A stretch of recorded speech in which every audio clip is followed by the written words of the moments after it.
தமிழ் நேயர்களுக்கு வணக்கம். ஃபீனிக்ஸ் மனிதர்கள் நிகழ்ச்சியில் உங்களை வரவேற்பது மகிழ்ச்சி. நான் உங்கள் ஆஷா ராபின்சன். இன்னைக்கு 60 வருஷத்துக்கும் மேல தவில் துறையில சாதனை படைச்சிட்டு இருக்கிற ஒரு கலைஞர் நம்ம கூட இருக்காரு.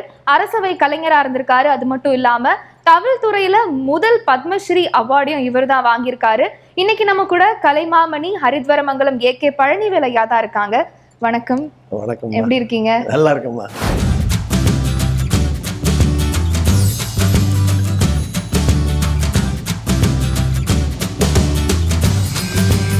முதல் பத்மஸ்ரீ அவார்ட் இந்த தவில் துறையில நீங்க தான் வாங்கியிருக்கீங்க. அந்த தருணம் உங்களுக்கு எப்படி இருந்தது?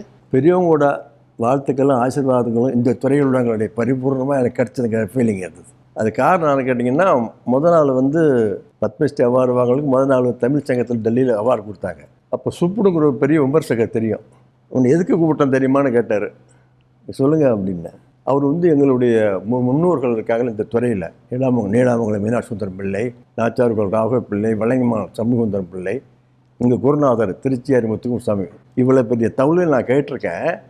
ஆனால் மூலியமாக தான் நாளைக்கு தமிழுக்கு அங்கீகாரம் கிடைக்க போகுது, பத்மஸ்ரீங்கிற அங்கீகாரம்.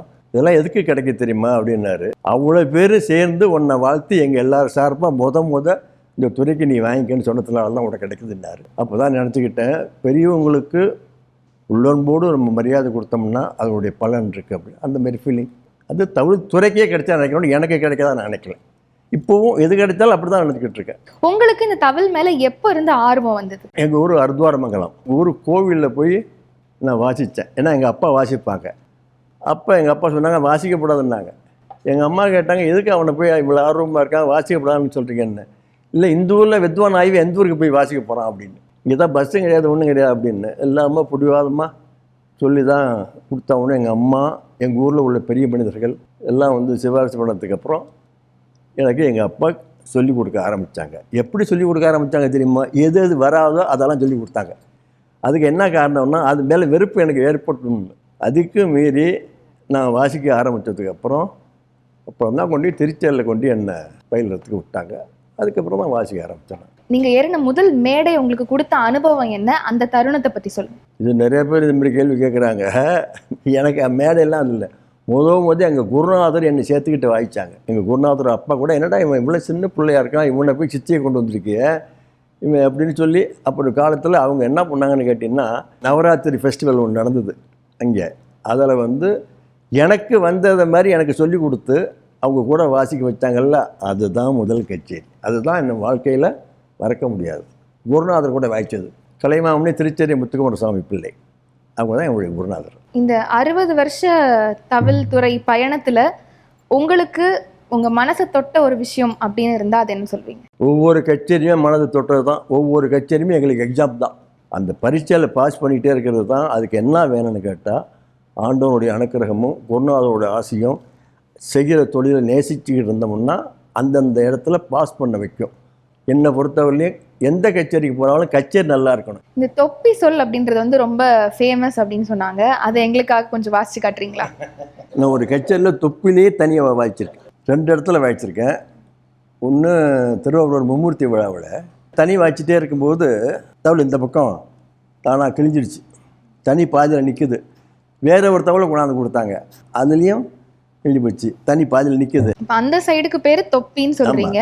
இந்த சைடுக்கு பேர் என்ன சொல்லுவாங்க? மலந்தலை. அப்போ கூட இருந்த வித்வாங்க சொன்னாங்க, தம்பி நீங்கள் தான் தொப்பில் வாசிக்கணும், தொப்பிலே வாய்ச்சி அப்படியே தனியாக முடிச்சிருக்குன்னாங்க. அது அங்கே வாய்ச்சது. இப்போ கொஞ்சோண்டு வாசிக்கிறேன்.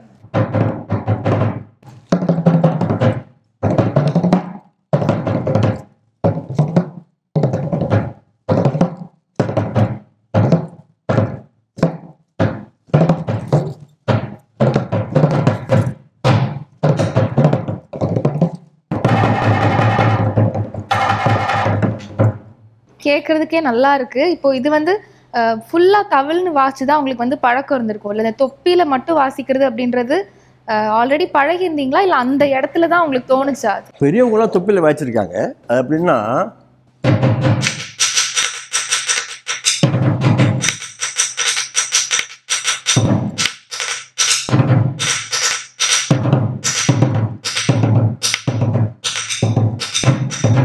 அப்படியே போயிட்டே இருக்கா. திரைப்படங்கள்ல இசைப்புயல் ஏஆர் ரஹ்மானா இருக்கட்டும், இசைஞானி இளையராஜாவா இருக்கட்டும், அவங்க கூடலாம் நீங்க இணைஞ்சு ஒர்க் பண்ணியிருக்கீங்க. அந்த அனுபவம் எப்படி இருந்தது?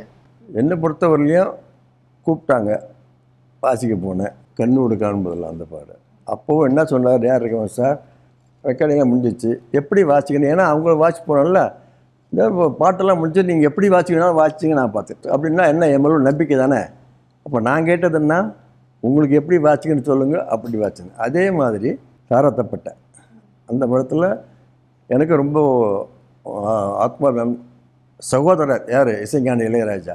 அவர் வீட்டில் கூப்பிட்டு போய் எனக்கும் என் ஒய்ஃபுக்கும் அங்கே நவராத்திரி விழாவில் மரியாதைலாம் பண்ணி கொண்டாடலாம் பார்த்தினாங்க. அவர் ஒய்ஃப் இருக்கும்போது அந்தமாரி நெருக்கம். அப்போ அவருடைய 1000வது படம் அது, தாரத்தப்பட்ட பாலா சார். அது அண்ணா நீங்கள் கொஞ்சம் நேரம் வாசிக்கணும், நீங்கள் தான் முதல்ல வாசிக்கணும், அதுக்கப்புறம் தான் படமே ஆரம்பம். நான் எப்படி வாசிக்கணும்னு கேட்டேன். அப்போவும் அவர்கிட்டையும் போய் நீங்கள் எப்படி வாசிக்கிறீங்களோ அப்படியே வாசிங்க அப்படின்னாரு. அவங்களுக்கு தெரிஞ்சு இவங்களுக்கு நம்பிக்கை நம்ம வச்சுக்காங்கிறதுக்காக வேண்டி அவங்க என்ன எதிர்பார்க்குறாங்களோ அதுமாரி தான் நான் வாய்ச்சி கொடுத்தேன்னு நினைக்கிறேன். அவ்வளோதான் அது.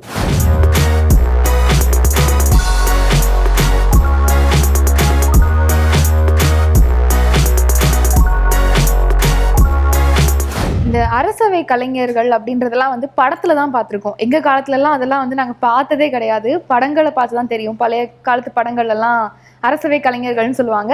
ஆனா நீங்க அரசவை கலைஞரா இருந்திருக்கீங்க, அந்த அனுபவத்தை பத்தி சொல்லுங்க. அரசவை கலைஞர்னு சொன்னால் அது வந்து ஒரு கலைஞர்களுக்கு ஒரு அரசாங்கத்தில் கௌரவம் பண்ணார். எனக்கு கிடைச்சது வந்து அப்படி கேட்டிங்கன்னா ஒரு 4 நாள் பேப்பர்லலாம் என் பேர்லாம் வரல. அந்த லிஸ்ட்டில் 2வது லிஸ்ட்டு வருது. அந்த லிஸ்ட்டில் என் பேர் இல்லை. ஒரு விழா உள்ள அரசாங்க விழா ஒன்று நடந்துச்சுங்க, திருவிக்க விழான்னு. அப்போ அந்த விழா வந்து எட்டயபுரம் நடந்துச்சு. அப்போ நான் இங்கே கச்சேரி வாய்ச்சிட்டு நான் கேரளாவுக்கு போயிட்டேன். அப்போல்லாம் செல்லெல்லாம் கிடையாது. ஆர்டிஸ்ட் வந்து ஒரு இடத்துக்கு திண்டுக்கல் வராங்க, நானும் 1 மணிக்கு வாங்கி போகிறேன். வாழ்த்துக்கள் வாழ்த்துக்கள் அப்படின்னாங்க. சொன்னது யார் தெரியுமா, பிரபல நாசரத்தம் நாமேரிப்பட்ட கிருஷ்ணன். அவர் தான் இங்கே வாய்ச்சிட்டு முதல் நாள் வாய்ச்சிட்டு வந்துட்டுருக்காரு. என்ன அண்ணன் எனக்கு ஒன்றுமே புரியல என்ன அப்படின்னா, உங்களுக்கு அரசவை கலைஞர் கொடுக்க போகிறாங்க தெரியாதா அப்படின்னாரு. நான் மதுரை கச்சேரி போயிட்டுருக்கேன். சிவராமசாமின்னு தில்லான மகன் மூலம் வாய்ச்சாங்கல்ல அவங்களுக்கு. இங்கேருந்து போனோன்னே அங்கே இறங்கினோன்னே அவங்க ஃபோன் பண்ணி எங்கே ரூமு ஹோட்டல்லன்னு கேட்டேன். நீ ஹோட்டலுக்கே வர வேண்டாம், கச்சேரிக்கு வர வேண்டாம், எட்டயபுரம் போ, அவங்க கார் நிற்கிது உனக்காக அப்படின்னு சொன்னாங்க. அப்படி கிடைச்சது அந்த அரசவை கலைஞர். அப்போது சிஎம் யாருன்னு கேட்டிங்கன்னா முதலமைச்சர் புரட்சித் தலைவர் எம்ஜிஆர். அதில் இன்னொரு சந்தோஷம் வந்துச்சு. ஏன்னு கேட்டிங்கன்னா அதுக்கு வருஷம்தான் கலைமாமணி அவார்டு அவர் கையாலேயே கொடுத்துருக்காரு. அடுத்த வருஷமே அவர் கையாலேயே வந்து அரசவை கலைஞர் வாங்கினேன். அதுக்கு முன்னாடி முத்தமிழ் அறிஞர் அவர் என்னை வளர்த்து விட்டவர். முத்தமிழ் பேரவன் ஒன்று ஆரம்பித்து அதில் வாய்ச்சதுக்கு அப்புறம் தான் மெட்ராஸில் நான் புகழ் வாய்ந்த கலைஞராக வந்துட்டு இருக்கிறதுக்கு அங்கே இருந்துச்சு. அதேமாரி ஐயா மூப்பனார் ஐயா தியாகபுரமத்தில் ஜிகே மூப்பனார் பெரியவங்க வந்து என்னை காரியதர்சியாக்கி அது இன்டர்நேஷ்னல் ஃபெஸ்டிவல் இல்லையா, அதை வச்சு எனக்கு என்ன பெரிய பெருமைன்னா, ஐயா பெரிய ஜிகே மூப்பனார் காலத்தில் செக்ரட்டரி, ஜிகே வாசன் ஐயா இருக்கார் அப்போவும் நான் செக்ரட்டரி. இதெல்லாம் வந்து காண கிடைக்காது, அதெல்லாம் ஒரு பெருமை. அண்ணாமலை பல்கலைக்கழகத்தில் ஒரு தவில் கலைஞராக முதல் டீன் வந்து நீங்கள் தான். அந்த தருணம் உங்களுக்கு எப்படி இருந்தது? அந்த அனுபவம் எப்படி இருந்தது? முத்தமிழ் அறிஞர் கையால் தான் அண்ணாமலை யூனிவர்சிட்டி நம்முடைய டீன் தவில் கலைஞரில் ஒரு டீன் முதல் நான் தான் வாங்கினேன். அது அவர் கையால் கொடுத்தது தான். இதுமாரி நிறைய வந்திருக்கு.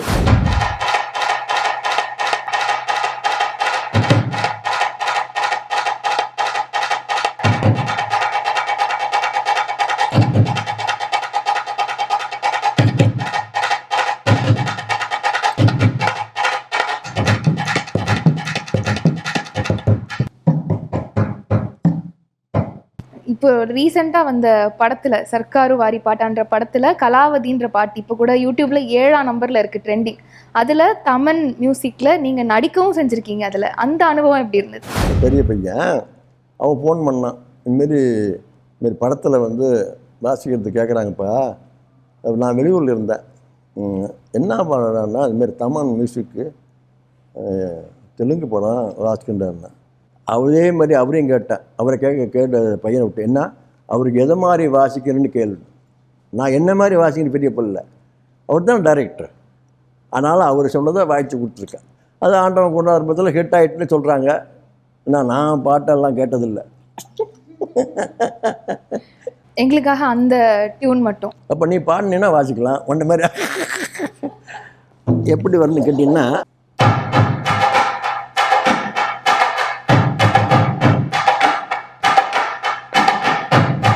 இப்படி போட்டிருக்கோம், இடையில மாறும்.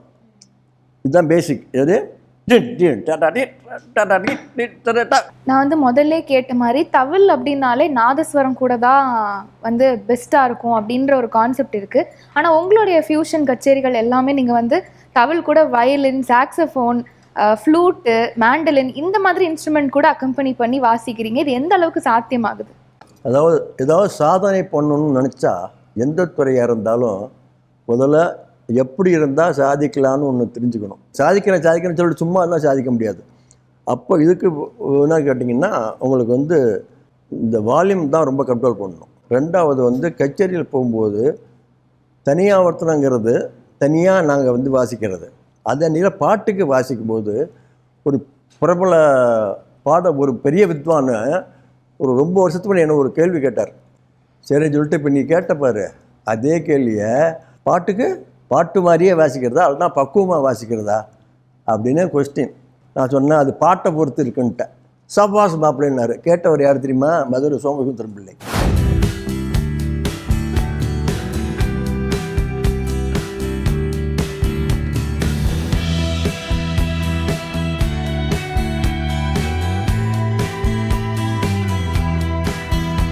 அப்படியே வேகமாக கெட்டி மேளம்னு சொன்னோடனே ஒரு டியூன் ஒன்று வரும். அதை கேட்டால் தான் வந்து கல்யாணம் முடிஞ்சிருச்சு அப்படின்னே நமக்கு புரியும். அதே மாதிரி சாமி தேர் இழுத்துட்டு போகிறதா இருக்கட்டும், சாமி ஊர்வலம் வரதா இருக்கட்டும், அது எல்லாத்துக்குமே தனித்தனி ஒரு டியூன் இருக்குது அப்படின்னு சொல்கிறாங்க. அதை பற்றி சொல்லுங்கள். இதுக்கு வந்து மங்களவாத்தியன்னு பேர். நாசுரத்துகளுக்கு மங்களவாத்தியன்னு பேர். நல்லது நடக்கும்போது சில கூட்டங்களில் வந்து சில தகாத வார்த்தைகளை யாராவது பேசலாம். அது வந்து மணமக்கள்லையோ மணமேட்டார்களையோ அது உழவக்கூடாது அப்படிங்கிறது மங்கள இசை. திருமங்கலை தாரணம் ஆகும்போது கெட்டி மேளம், சகல வாத்தியம் அப்படிம்பாங்க. கோவில்களில் வந்து மல்லாரின்னு உனக்கு தெரியுமா? மல்லாரின்னா சாமி புறப்பாடு ஆகிட்டுன்னு அர்த்தம். அப்போது அதுக்கு வந்து நார்மலாக கச்சேரிகளில் வாசிக்கிற நடையை அதில் வாசிக்க மாட்டாங்க. Done done done done done done done done done வாசிக்க அது கெண்ட நடைன்னு பேர். சாமி புறப்பட்டாச்சு பிள்ளை இருக்கு done done done done done விட்டால் அந்த வீரச்சுவை வந்துடும். இதுவும் கண்ட கதியும் வீரச்சுவை உள்ள கதி. அதேமாரி அந்த ராகமும் கம்பீர நாட்டை, அதனால் அதை தேர்ந்து வச்சுருக்காங்க.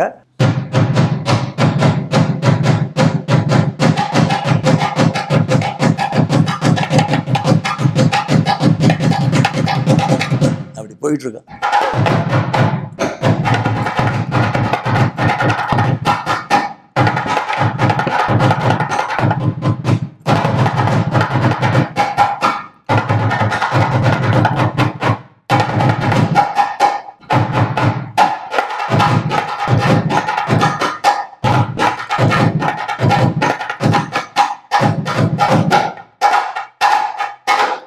வாசிக்கும் போது பக்கத்துல உட்காந்து பார்க்கணும் அப்படின்னு ரொம்ப ஆசைப்பட்டிருக்கேன். இப்போ பக்கத்துல உட்காந்து பார்க்கறது வந்து எனக்கும் ரொம்ப சந்தோஷமா. அதுமாரி ஒரு ரசிப்புத்தன்மை இருக்கும்போது தான் ஒரு எந்த கலைஞனாக இருந்தாலும் மேலும் வாசிக்கணும், ஆடணும் ஒரு என்ன வரும் இல்லையா? ஏன்னா 2 கையுமே வந்து அட் அ டைம்ல வேலை செய்யணும் அப்படின்றது பெரிய விஷயம். எல்லாருக்கும் ஒரு கை லெஃப்ட் ஹேண்டரா இருந்தாங்கன்னா லெஃப்ட் ஹேண்ட் மட்டும் யூஸ் பண்ணுவாங்க, ரைட்னா ரைட் மட்டும் யூஸ் பண்ணுவாங்க. 2 கையும் அட் அ டைம்ல வேலை செய்யுது.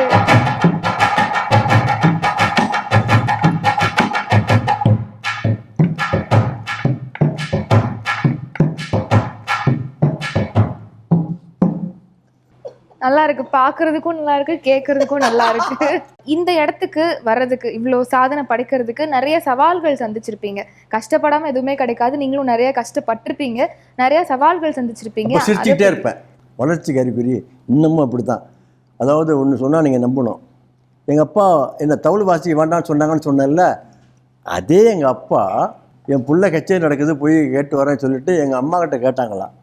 எங்கள் அம்மா என்கிட்ட கேட்டாங்க. அப்போல்லாம் கிராமத்தில் கேட்டேன், வரக்கூடாதுன்னு. என்ன சொன்னேன்? என்ன இது பெற்றவங்க ஆசைப்படுறாங்க, ஏன் வர வேணாம்னு சொன்னாங்க. கூட்டத்தில் உட்காந்துருப்பாங்க, நான் மேடையில் உட்காந்து வாய்ச்சிட்டு இருப்பேன். 4 பேர் வாழ்த்துவாங்க, 4 பேர் வைவான். எவனாவது அந்த பையன் அந்த தினோடு என்ன பாடுபடுத்துகிறான் பாரு அப்படின்னு சொல்கிறோம். பக்கத்தில் வந்து உட்காந்தாங்கன்னா மனசு நொந்து போய் வருவாங்க. அதனால தான் வர வேண்டாம்னு சொன்னேன்னு அப்போவே நான் முடிவு பண்ணேன். அதனால் இப்போ கச்சேரி கேட்குறவங்க அத்தனை பேருமே ரசிக்கிறாங்கன்னு நினைக்க மாட்டேன். அப்படி நினச்சா அது வந்து முட்டாள்தனம். அதனால் எதிர்ப்பு இருக்கும். எதிர்ப்பு இருந்தால் தான் வளர்ச்சி. அது ஒன்று. இந்த இன்னார் மாதிரிங்கிறது இருக்கக்கூடாது. இப்போ எனக்கு ஒரே ஒரு வருத்தம் என்னன்னு கேட்டால், இந்த தொலைக்காட்சி மூலமாக தெரிஞ்சுக்கிறேன், நான் பிறந்த ஊர் இன்றைக்கி இந்த அளவுக்கு என்ன வச்சுருக்க ஹரித்வாரமங்கலம் அந்த கோவிலில் அது வந்து பாடல் பெற்ற ஸ்தலம். அதில் வந்து சுயம்பு லிங்கம் ஹரித்வார் மங்கலம் அப்படின்னு திருஞான சம்பந்தர் பாடல் பெற்ற ஸ்தலம். இந்த கோவிலில் மங்கள ஓசை இல்லாமல் இருக்குது. நான் பிறந்த ஊரில் நான் வாய்ச்ச இடத்துல மங்கள வாத்தியம் இல்லாமல் இருக்கிறது மனசு குறையாக இருக்குது. அது அந்த அம்பாள் தான் நிறைவேற்றி வைக்கணும். கண்டிப்பாக அது நிறைவேறும் அப்படின்னு நாங்களும் வேண்டிக்கிறோம். அதனால தான் இந்த தொலைக்காட்சி மூலிமா அடிக்கடி சொல்லுவேன், இது ஒரு நல்ல வாய்ப்பாக இருக்குது. இந்த மூலியமாவது அரசாங்கம் தான் நினச்சா நடக்கும். என்ன தமிழக முதல்வர் நல்லா ஆட்சி பண்ணிட்டு இருக்கார், அவருக்கு இதுவும் காதில் விழுந்து நல்லா நினைக்கணும்னு நான் ஆண்டவனுக்கு பிரார்த்தனை பண்ணுறேன். வீணை வந்து பலா மரத்தில் தான் செய்வாங்க அப்படின்றத நான் கேள்விப்பட்டிருக்கேன். தவில் வந்து எந்த மரத்தில் செய்வாங்க, அதுக்குன்னு பர்டிகுலராக இந்த மரம் தான் அப்படின்னு எதுவும் இருக்கா? இல்லை, இப்போ எல்லாம் மாறி போச்சு. ஆனால் எல்லாம் மாற முடியாது, எல்லாத்துலேயும் செய்ய முடியாது. குரல் மாறி இல்லையா, அதுமாதிரி எல்லாம் மாறினது தான். அதாவது சொல்லுவாங்க, கோவில்களில் இருக்குது நம்ம அந்த பலாமரம், கோவிலில் இருந்து இந்த மணி ஓசை, மங்கள ஓசை, மந்திர ஓசை எல்லாம் அதை போய் கேட்குமா. அப்படியே இருந்து அதை வந்து எத்தனையோ வருஷம்னு சொல்லுவாங்க. அதுக்கப்புறம் அதை வெட்டிட்டு வந்து 6 மாதம் காய போட்டுருவாங்களாம். கணு இல்லாத கட்டையை எடுத்து காய போட்டு அதுக்கப்புறமா அதை உடஞ்சி ஒரு அளவு வச்சு செஞ்சு தான் அது அந்த கட்டை உருவாகுது. பலாமரம் தான் முன்னாடி சொன்னாங்க, இப்போ பலாமரம் தான், அதில் ஒன்றும் மாற்றம் இல்லை. இந்த அந்த சொன்ன பாருங்கள், நிறைய வருஷங்கள் கோயிலுக்குள்ளே இருந்துச்சு, அதெல்லாம் இப்போ எங்கே போய் பார்க்குறது. அதனால் அப்படி இருக்கிறது தான் அதுக்கு இந்த இயற்கையான ஒரு ஒளி கிடைக்குன்னு சொல்லுவாங்க.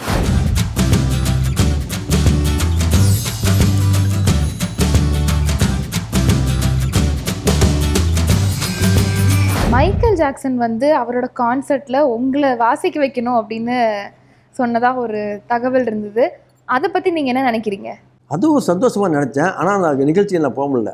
அது ஏஆர் ரஹ்மான் சார் அங்ககிட்டேருந்து ஆஃபீஸில் தான் என்னை கூப்பிட்டாங்கன்னு நினைக்கிறேன். நம்ம கூட இருந்தவங்க எடுத்தாங்க. ஆனால் அன்றைக்கி எங்கே தெரியுமா எனக்கு கச்சேரி வச்சுருந்தேன், காரைக்கால் அம்மையார்னு இருந்துச்சுல்ல, காரைக்காலில் இந்த மாம்பழ திருவிழா, அந்த கச்சேரி வச்சுருந்தேன். அதுலேயும் என்னுடைய நாட்டிய கச்சேரி அங்கே அன்றைக்கி இருந்தது, அந்த தேதியில் வந்தது. அதனால் வந்து நான் போக முடியாத ஒரு சூழ்நிலை ஏற்பட்டு அதனால் போகலை. ஆனால் அப்போ கேள்விப்பட்டேன், என்னுடைய ரிதம் போட்டு கொஞ்சம் நேரம் ஆடினார்னு சொன்னாங்க. கண்டிப்பாக வந்து இசை குடும்பமாக தான் இருக்கும். ஸோ ஃபேமிலி வந்து உங்களுக்கு எப்படி சப்போர்ட் பண்ணுறாங்க, ஃபேமிலி பற்றி சொல்லுங்கள். நல்லா சப்போர்ட் பண்ணிட்டா எந்த குடும்பத்துலேயும் முன்னுக்கு வர முடியாது, எந்த துறையாக இருந்தாலும். நல்லா என் பேர குழந்தைங்கள்லேருந்து எனக்கு ஊக்கப்படுத்துங்க. அதனால தான் நான் வந்து நிம்மதியாக, ஏன்னா இது வந்து அதான் சொல்கிறேன், இந்த துறை வந்து நாளைக்கு செஞ்சுக்கிறேன்னு சொல்லிட்டு வர முடியாது இல்லை, அந்தந்த கட்சியில் செஞ்சுக்கிட்டே இருக்கணும் இல்லையா. அதுக்கு உங்களுடைய ஒத்துழைப்புலாம் இல்லாட்டினா அது அவ்வளோ தூரம் சரியாக இருக்காது. ஆண்டவனுடைய அனுக்கிரகம், வீட்டில் உள்ளவங்க, குருநாதர் பரிபூர்ண ஆசி எல்லாம் இருக்கிறதுக்கு நானும் வேண்டிக்கிறேன். அதே என்னை காப்பாற்றிக்கிட்டு இருக்கு, எப்போதும் காப்பாற்றணும், உங்கள் எல்லாரையும் காப்பாற்றணும்.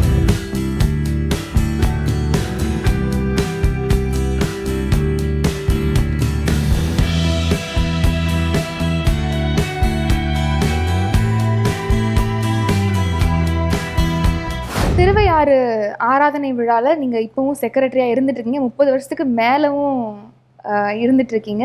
அதை பற்றி சொல்லுங்கள். பெரிய பாக்கியமாக நினைக்கிறேன். அதில் எனக்கு செஞ்ச பாக்கியம் என்னென்னு கேட்டிங்கன்னா, எனக்கு என்னானே தெரியாமல் இப்படி போய் நின்றுக்கிட்டு இருந்திருக்கேன்.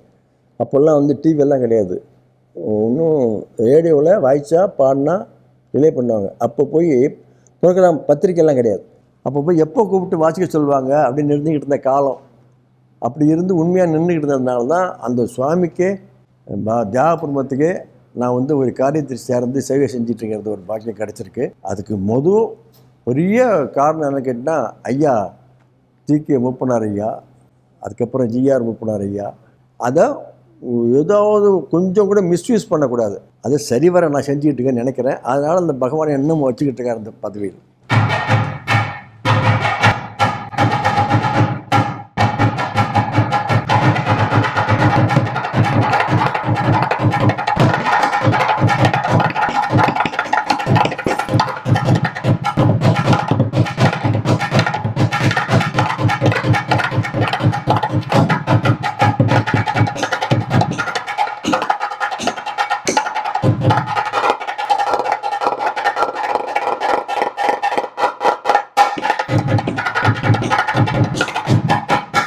மேதைகள் ஒன்றாகவே சிந்திக்கிறார்கள் அப்படின்னு சொல்லிட்டு உங்களையும் அப்துல் கலாமையும் வச்சு ஒரு ஆர்டிக்கல் ஒன்று பார்த்தோம் நெட்ல, அதை பத்தி சொல்லுங்க. நான் பேசும்போது எங்கே பேசினாமல் உலகமே லயம் அப்படி தான் ஆரம்பிப்பேன். என்னென்னா உலகமே லயத்தில் தான் இயங்கிக்கிட்டு இருக்கு. அதேமாரி உலகமே லயம் அப்படிங்கிறத வச்சு நான் என்னுடைய புறவத்தில் கீழே எழுதியிருப்பேன். என் காரில் கூட பார்த்தா பின்னாடி லயம்னு இருக்கும் அப்படின்னு எழுதிட்டேன்.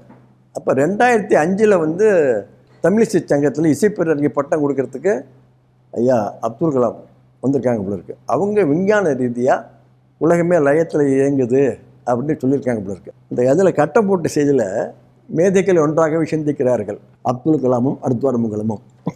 அது ஒன்று, அது மிகப்பெரிய அது உண்மைக்கு கிடைச்ச பரிசு. இவ்வளோ நேரம் வந்து எல்லா கேள்விகளுக்கும் ரொம்ப அழகாக பதில் சொன்னீங்க. அது மட்டும் இல்லாமல் தவிலும் அழகாக வாசிச்சு காமிச்சிங்க.